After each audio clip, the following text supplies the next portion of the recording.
Good afternoon, everyone. My name is Carly Lighthizer, and I'm the Extension Program Specialist for the UF Center for Public Issues Education in Agriculture and Natural Resources, also known as the PI Center.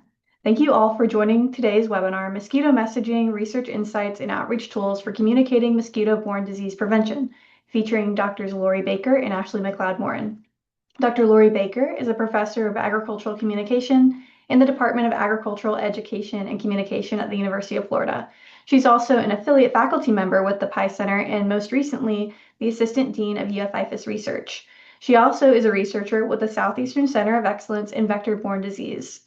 Dr. Ashley McLeod-Morin is the Associate Director of Strategic Communication for the Southeastern Coastal Center for Agricultural Health and Safety, and she's also an extension scientist with the PI Center.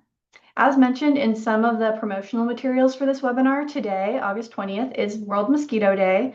If you're wondering why we have a day to celebrate mosquitoes, we're not celebrating them per se. The day is intended to raise awareness about the dangers of mosquito-borne diseases and the measures people can take to prevent them.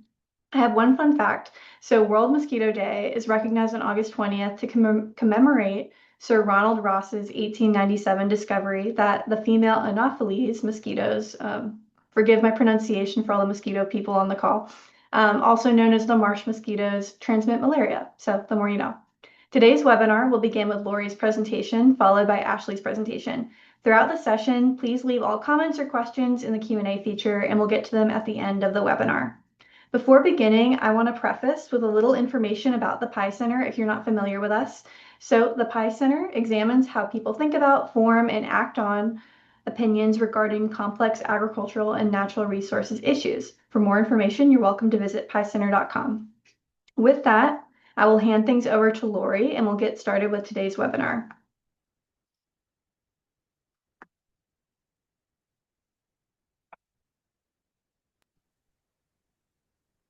Thank you for that introduction. I am excited to talk about the things that we have been doing how communication is received around mosquito-borne illness specific to West Nile in this research project that we have done recently. So our topic here for my portion is understanding the impact of a video on mosquito bite prevention behaviors in college students. And so I'm presenting this work today. I have had some students and other faculty help me with this work, and they're listed there at the bottom as well. Would not have been possible without a team effort. Let me start a little bit with the concept of what we did in this research, and then I'll lead you through ultimately what we did and then what we found and how we can use that information to better communicate about mosquito-borne illness and the West Nile virus in particular. So here at the PI Center, we were fortunate a few years ago to get some perception analyzer dials. And this is a picture of one of these dials, and they give us an opportunity to measure what's happening in real time when people are consuming dynamic content, essentially, for the most part, videos. People have done this with podcasts and other things before, but things that are constantly changing. And so these dials, each participant gets one, and they run from 0 to 100. And you ask participants along the way to respond to a prompt of perhaps how they're feeling or how interested they are, or some concept related to the video at that moment in time. And so what this tells us is how people are responding to the information and gives us moment-to-moment analysis of what's happening. Whereas sometimes we put out communication information and we just ask follow-up questions about what they thought about it or overall if their perceptions changed. But this way we're able to identify which aspects in particular within a video resonated with people or helped communicate a message. We've had these dials, and from time to time, I've taught us special topics using them. And I had a group of students who said, hey, we want to learn the dials. And I said, okay, we'll do a special topic. But we didn't have a for sure idea in mind at the time, but we had been working with the Southeastern Center for Vector-Borne Disease and actively interested in communication around vector-borne disease, particularly prevention methods. And so we kind of brainstormed and we're like, what could we do within this space that would use the dials? And it turned out that the Division of Vector-Borne Disease at the CDC had created a video related to West Nile virus. We know nothing necessarily about this other than what was on the website, but we thought it was done pretty well. And it was the right length. And we said, hey, we will use that for our study to figure out how people are receiving this information, how they're using this information, and if it's ultimately changing their behavior. So we designed a study to look at that. And this was our process for the study. So we did a pre-test before. We had people come in and watch the video, and we asked them things about awareness of West Nile, symptoms of West Nile, their concern about it, and their experience with vector-borne disease, prevention behaviors on a regular basis, and of course, some demographic information. And then we showed them the video with the dials and asked them to move the dials throughout the process. And I'll show you the prompt and those things later. But it was a chance for them to see the video in real time and give us a second by second response to how they were connecting with that video. And then we followed that up with a post test where we ask similar questions about concern around West. They intend to prevent behavior or use prevention techniques in the future, as well as some things about information sources, and then some specific video questions as well. And then we debriefed with them in a focus group setting, and that's one of the recommended practices in this because we can look at behavior change in the post-test and things like that, but we don't have all of the reasons why behind it. So that gives us a chance to kind of show them their responses to the moment-to-moment analysis and have conversations about the video and their response to it. So that was our process. This is a little bit more about the content that we use to do it. So if you use this QR code, it will go to the page where the CDC has this video. It's called It Starts with a Mosquito Bite. And it's film documentary kind of style. We follow Devin, who's from Georgia, and his story unravels throughout the video of how he ultimately contracted West Nile virus. This other QR code here, right here, goes to the direct link to the video on YouTube. And again, I'll mention we had no part of creating this video. So we don't know, the intended audience or some of those kinds of things around it. But we thought it was pretty well done. And it's just over 2 minutes long. So about the right time for our study as well.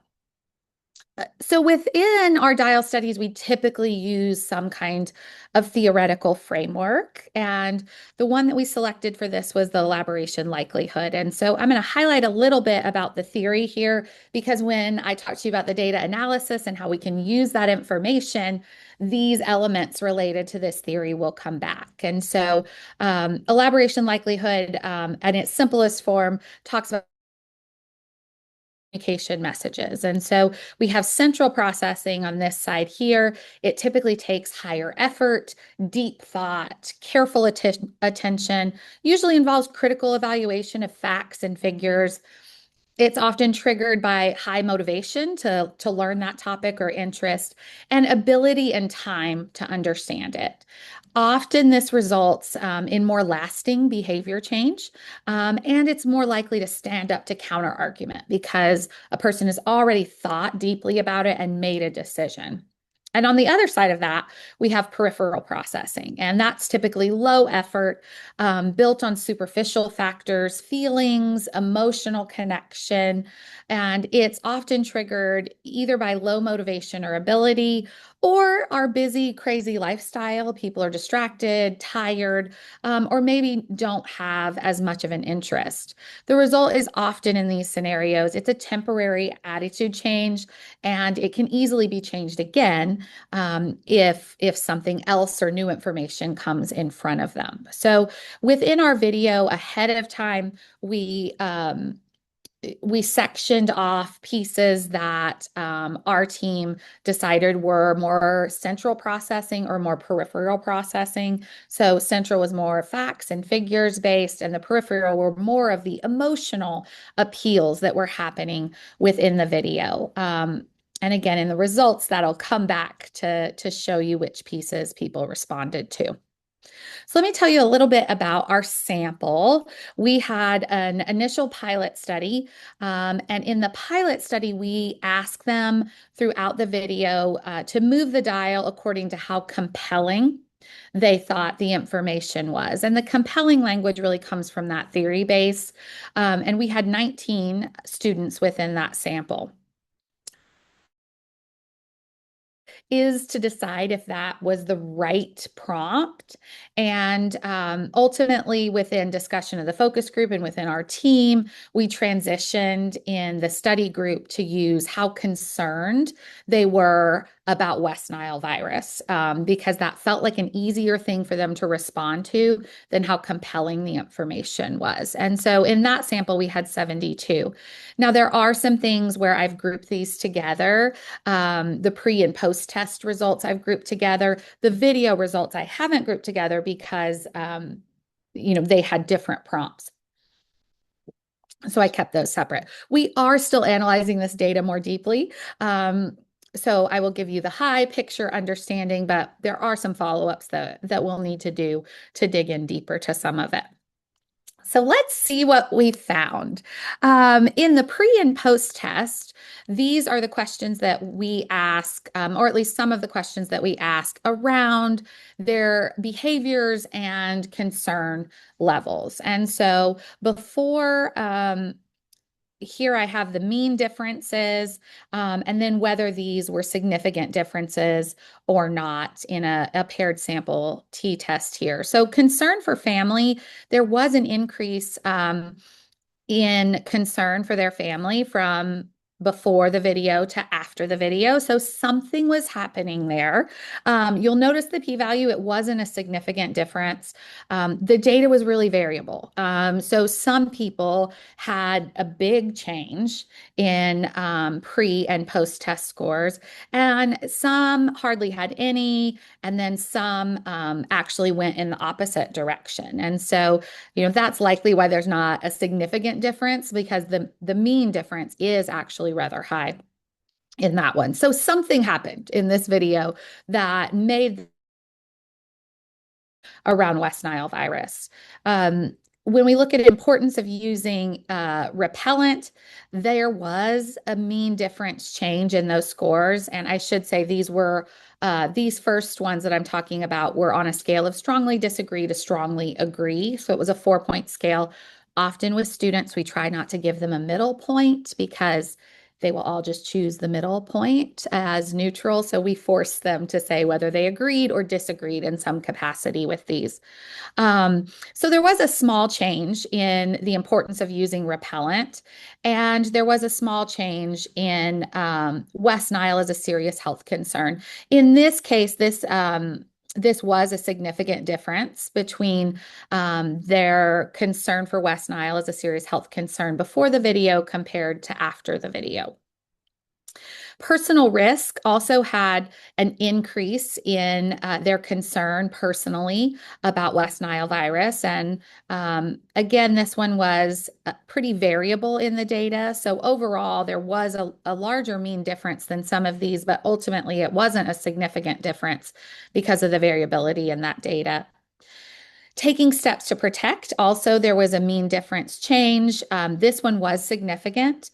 And then this last one, likelihood to prevent risk from West Nile virus and mosquito-borne illness, had a higher a higher mean difference change, but this one was actually on a 10-point scale. So it may look a lot bigger of a change compared to some of these, but because of that scale being a little bit longer, it isn't necessarily as big of a change. But from this, we can say that there was a change in students' concern around West Nile.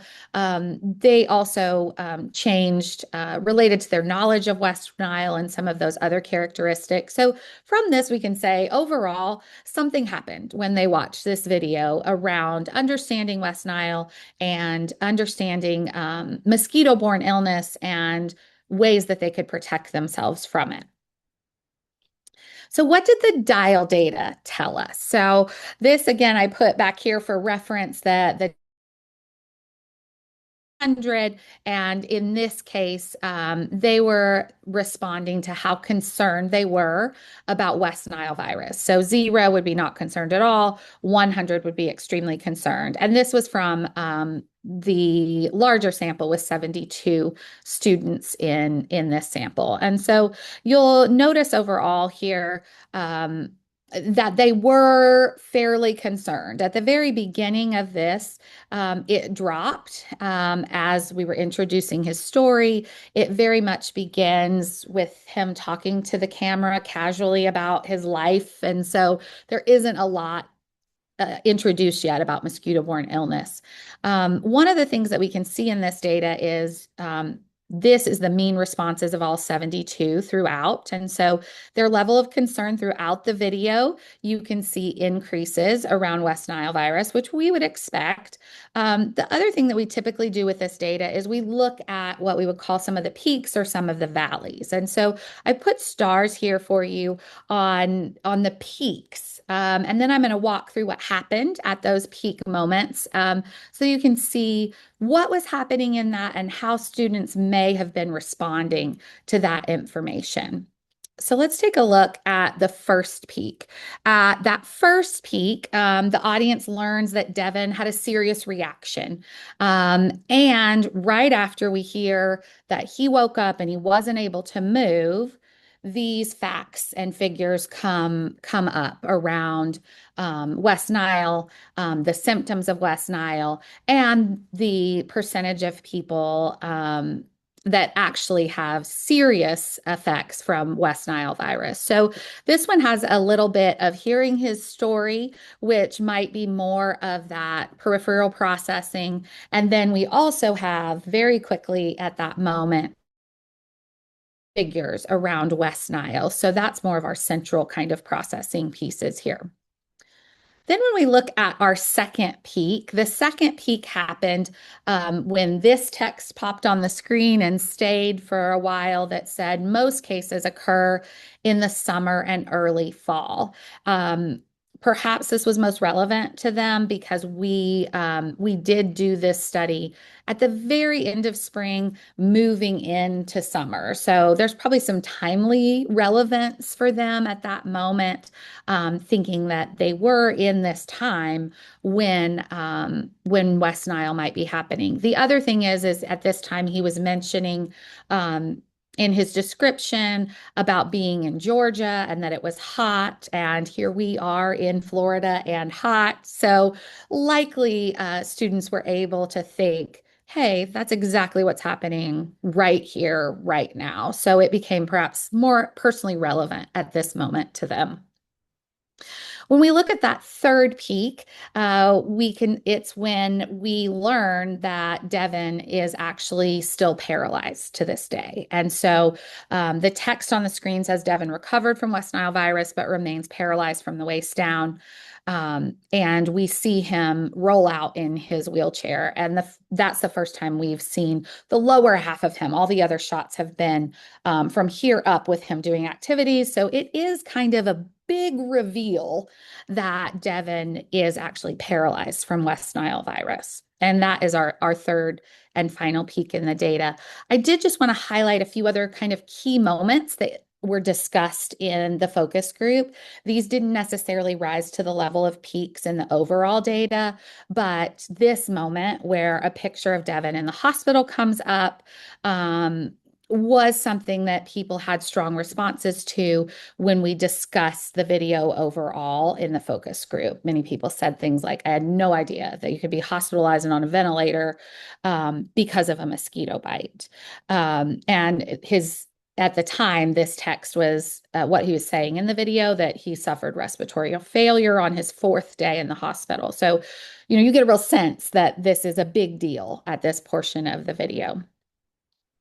Another key moment that came up in the focus group was when Devin talked about he tried to turn this around into a positive and he got a tattoo of a mosquito. And so in the moment, some students laughed at this, some smiled at this, but there were reactions to this, even though it didn't come to the point of a peak necessarily, perhaps because it's not actually related to concern for West Nile virus, but it is something that the students mentioned in the focus groups as something that stood out to them as a way for him to turn this around and still be really positive with his life, even though he will be wheelchair bound ultimately for the rest of his life. So when we looked at these pieces, I mentioned that we broke this ahead of time for us to see where the kind of central processing versus peripheral processing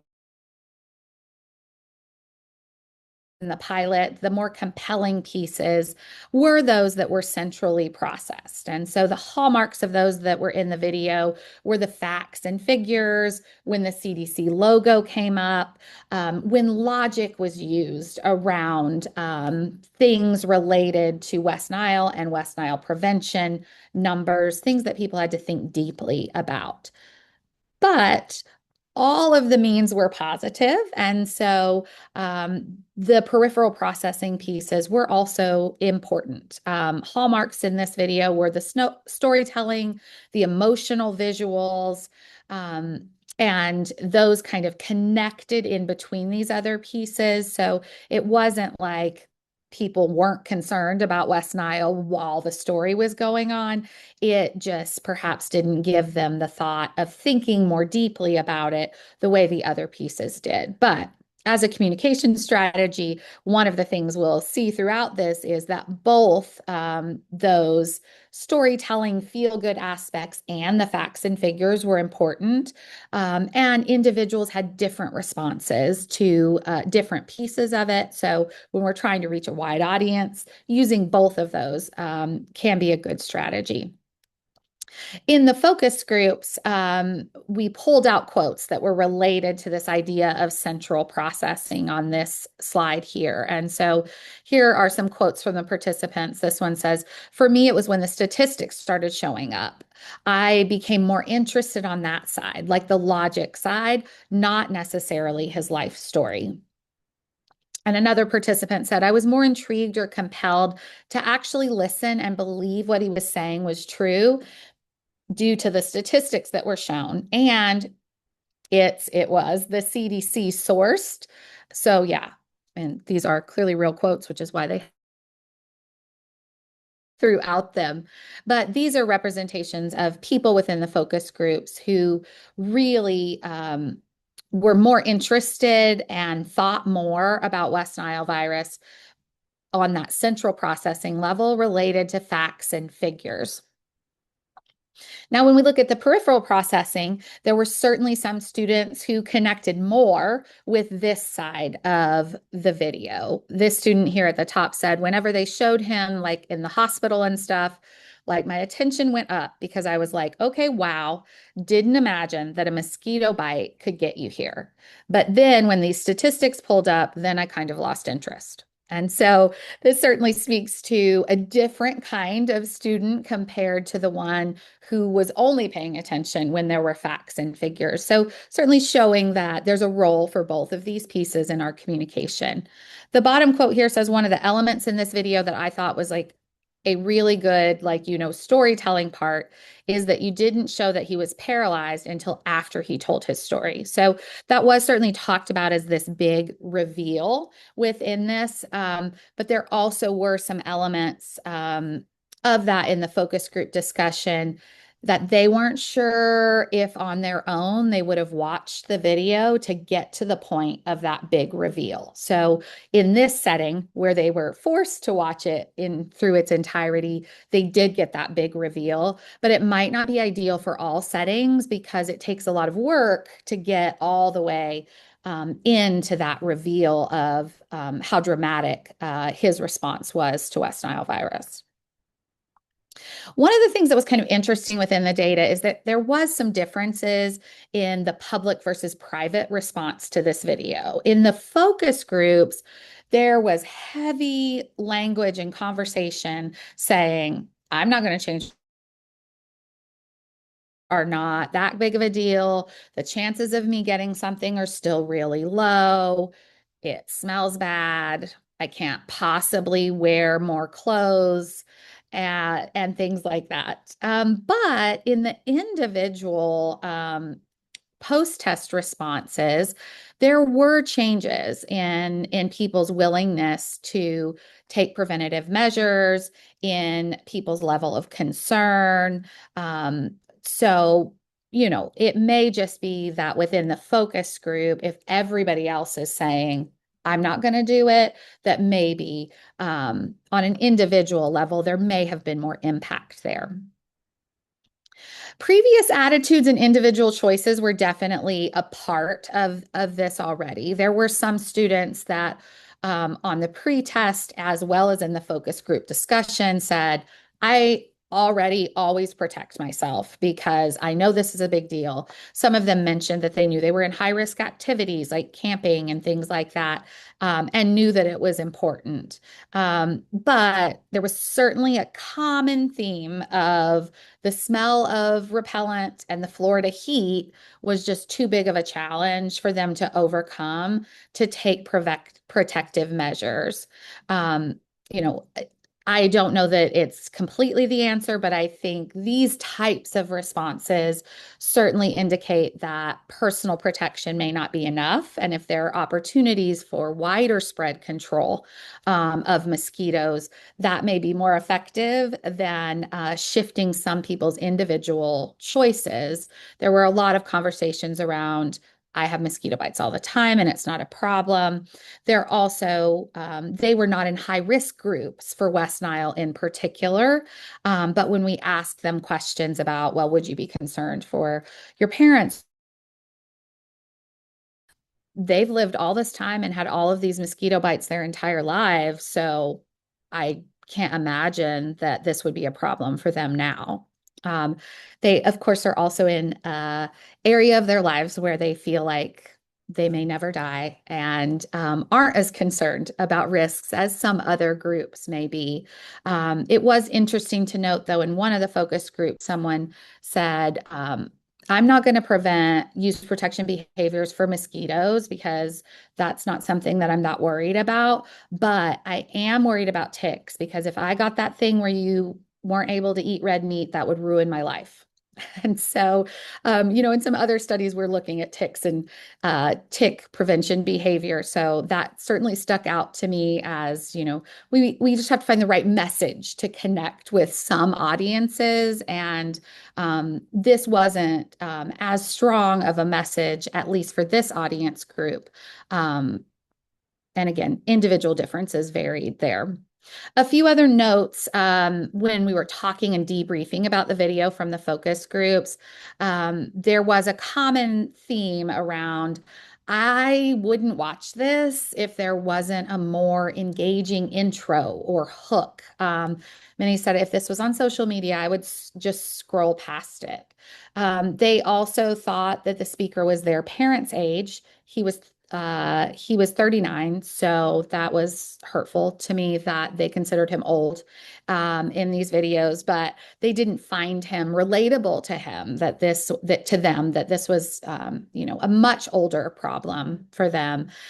They also felt the style of the video was too traditional. They talked about the lighting and the long format, that it was an old kind of video, but this isn't old. It was produced fairly recently. But that's how they felt compared to the They talked a lot about shorter form content that would catch their eye more, draw them in, watch little snippets of it. Many of them had ideas to begin with him being in the wheelchair as a shocking thing around a mosquito bite could do this to you, or the image of him in the hospital, things like that to get their attention. And then they might be more interested in hearing the other aspects of it. Mosquito bites over and all were just commonplace to them. And even though there are changes in concern and risk and prevention behaviors, there were some there, it still didn't rise to the level of something that they actively were concerned about making changes in their lives. So how can we use this data to help students in particular think about personal prevention behaviors around mosquito-borne illness? I think related to this storytelling concept, many of them were interested in that story. And they talked about the hook piece of this, of getting them to watch this kind of information. That storytelling piece can really draw them in to pull out that emotional appeal, but then, follow that up maybe with the facts and figures. They talked a lot about they were only consuming videos in online formats and that you don't have time for this slow, full documentary style build to it. It has to be exciting and tell a story from the very beginning.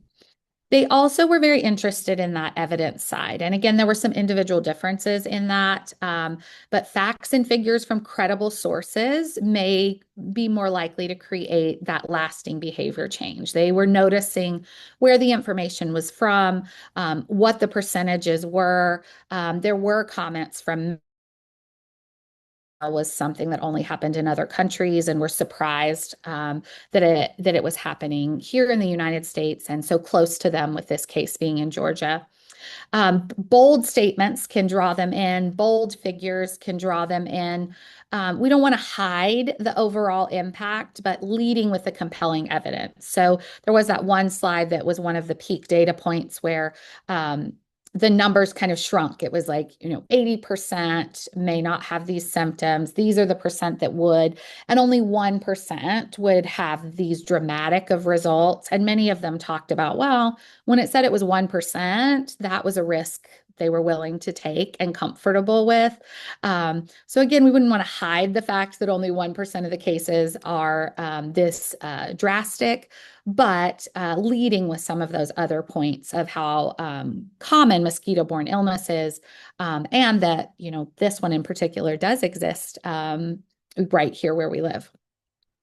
Connecting with audiences, they wanted to hear from someone like them, someone that they could see more in their age group or more within their category. They needed some more personal relevance. The closeness of this was something they found personally relevant. So individual stories within communities, within counties. There was also a common thread about being concerned about how mosquito-borne illness would affect animals, that they brought those questions up much more than they were concerned necessarily with some of the other people in their lives.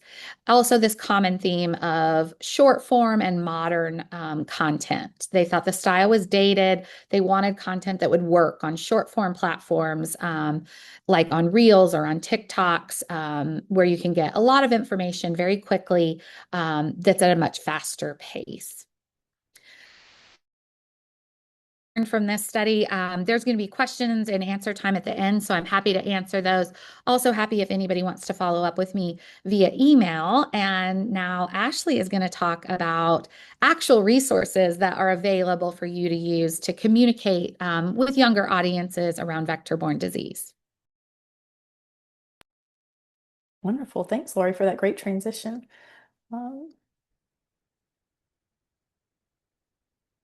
Everybody see those slides okay? Can you see that, Carly? It's not showing up on my share screen. Oh, there, finally. Yeah, Okay. it just showed up. Okay, perfect. There we go. Well, hello, everyone. I'm really excited to talk to you all about Prevent and Protect. This was actually a project that I worked on several years ago, almost 10 years ago, and I'll give you a little bit of a history about that, but it's really expanded and grown over the past decade. And so I always really look forward to the opportunity to talk about a project that I've gotten to work on for so many years. So I'm with the Center for Public Issues Education at the University of Florida, the group that's hosting this webinar. And we were approached by the Florida Department of Health in 2018, right after there was a Zika outbreak in Florida, to really address mosquito control messages in the state of Florida. But like I mentioned, the program Prevent and Protect really grew to also talk about mosquito-borne illness messages, and some related topics here. So you'll see the resources that we talk about in this part of the presentation really run the gamut of mosquito control, mosquito-borne illnesses, and a few other tangential topics related to that. But our initial project, like I said, started off related to mosquito control, and we were able to conduct some focus groups, talk with a panel of professionals that worked in mosquito control, as well as Florida residents throughout the state. We hosted 6 different focus groups throughout the state to really talk about their concerns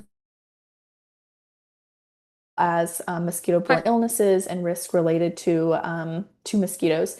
And what we really tried to achieve was balancing the messaging between people were nervous or scared about mosquito control happening in their communities, and oftentimes were willing to risk contracting mosquito-borne illnesses in order to forego mosquito control happening in their communities. And so learning more about that thought process and their decision-making process, and then again, balancing the messaging related to those two events and the risks that were associated with those two events. And so with that, we created 2 communication toolkits, one focused on mosquito control and then one focused on emergency response.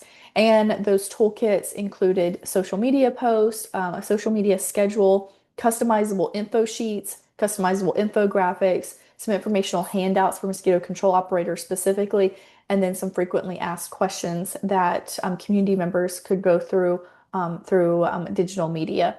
Um, and so we crafted a lot of these messages and images based on the feedback that we heard from professionals and community leaders that were dealing with these conversations in the communities, and then took those pieces to community members and actually tested how they worked, how did people perceive the messages, how did it influence their decision-making process, and all of that's culminated in the toolkit that we're going to talk about here today.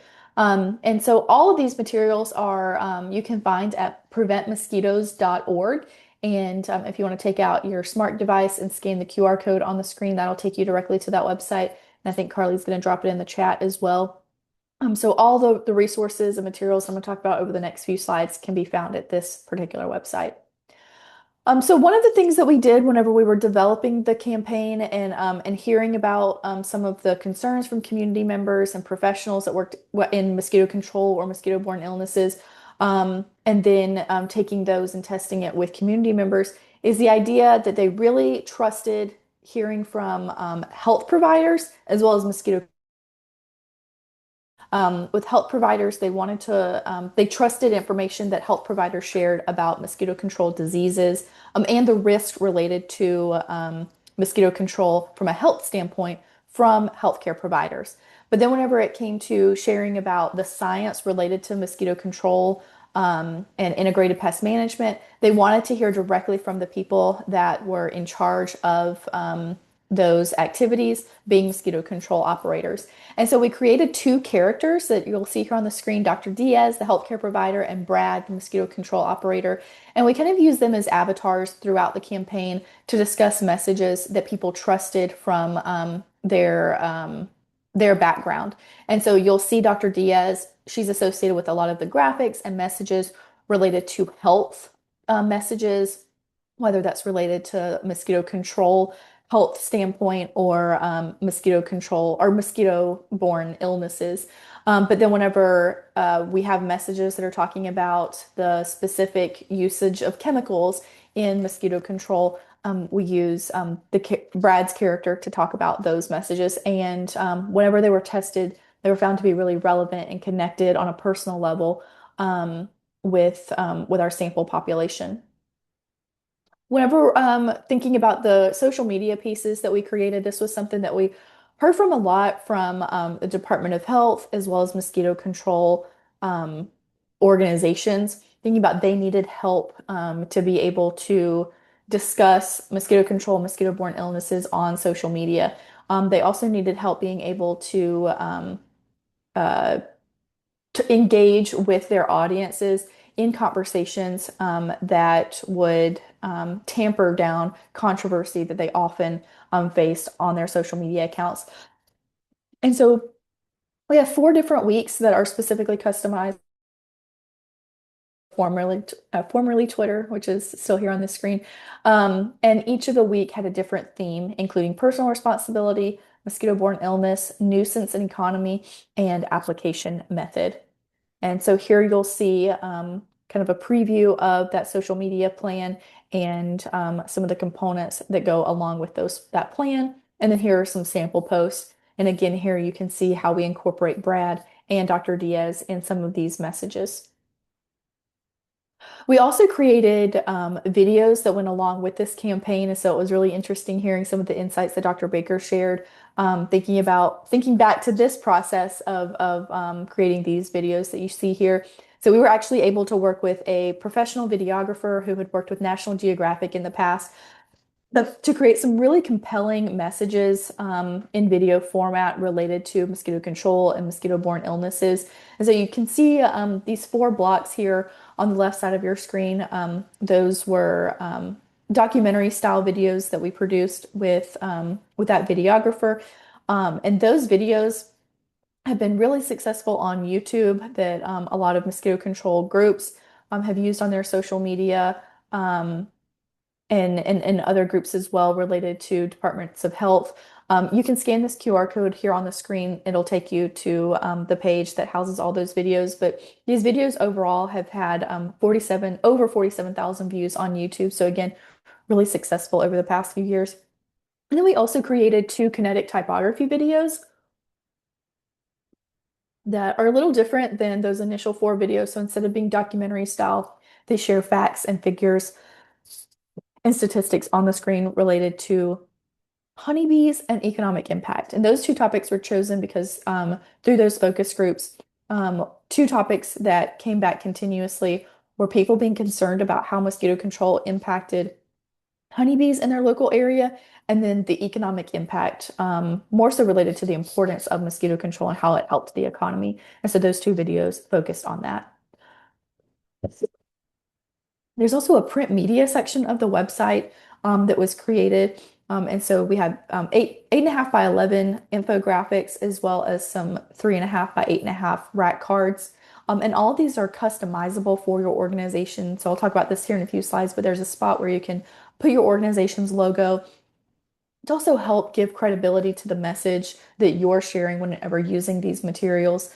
But these materials were created for the intent for mosquito control operators specifically to be able to use as they were out doing mosquito control if they received questions about what they were doing or the impact of mosquito control in their area. They could share these rack cards or infographics based on the questions that they were receiving.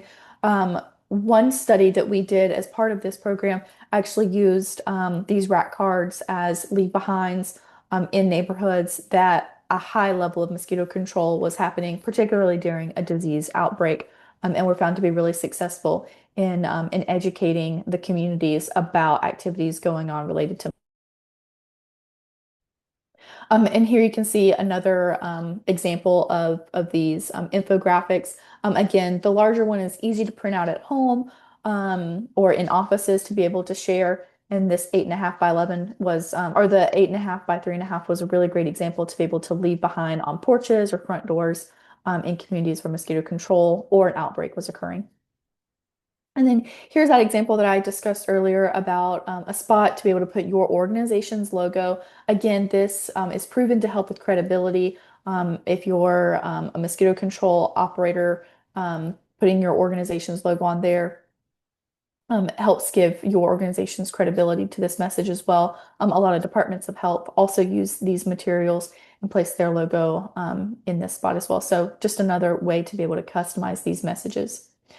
These two infographics went along with those videos that I discussed earlier, talking about the impact of mosquito control and mosquitoes in the economy and tourism, and then the impact of mosquito control on honeybees. Again, two messages that came up quite often when we were researching people's concern related to this topic.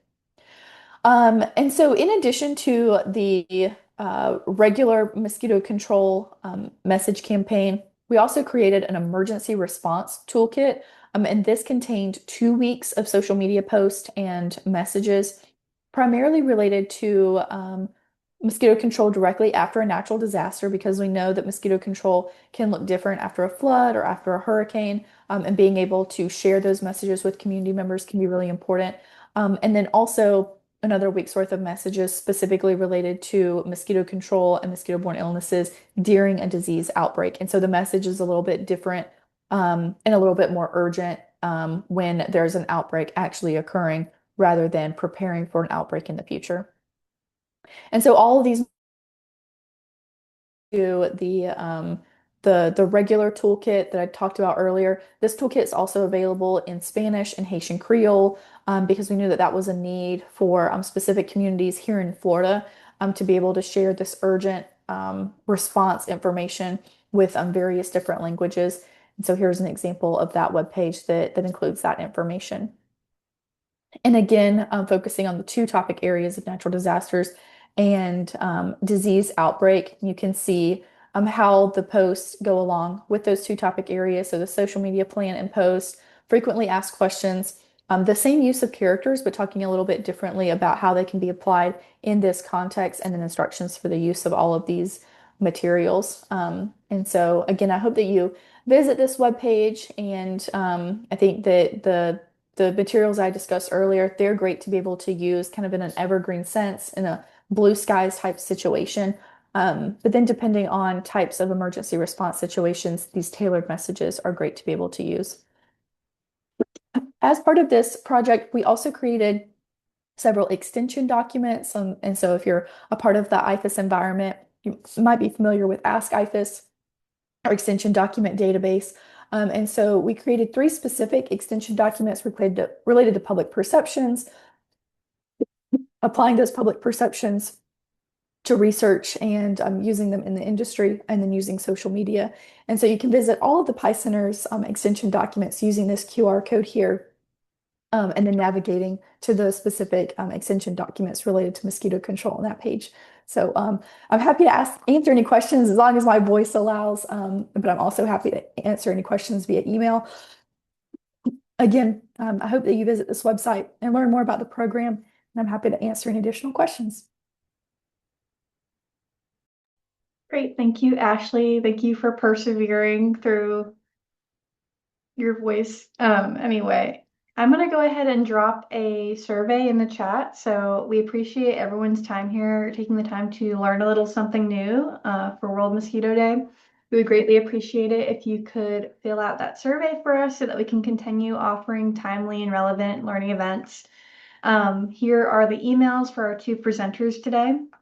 And I welcome any questions. We'll stay on for a couple more minutes. If you would like to ask Dr. Baker or Dr. McLeod-Moore anything, please place your questions in the Q&A feature. But thank you all for joining today. I'll also do a shout out. I put it in the chat. Our next webinar by either the PI Center or a partner program is next Wednesday, August 26th at 1 p.m. Enhancing agricultural safety education for the next generation of ag through immersive technology. There's a registration link there if you're interested, but other than that, you are welcome to head out, and we appreciate your participation today. I did notice somebody in the chat mentioned that they have a 22-year-old cousin who's being tested for dengue. and is in the Tampa region. They thought maybe students might connect more with this case. And I think that just brings to mind that there's probably opportunities in all of your communities to have conversations about, relevant audience groups and their interest in telling their stories through your organizations. Because yes, every story will be a little different, and every audience is more likely to connect with someone within their own age group or their own community more than someone that's even a state away or in a whole different age bracket.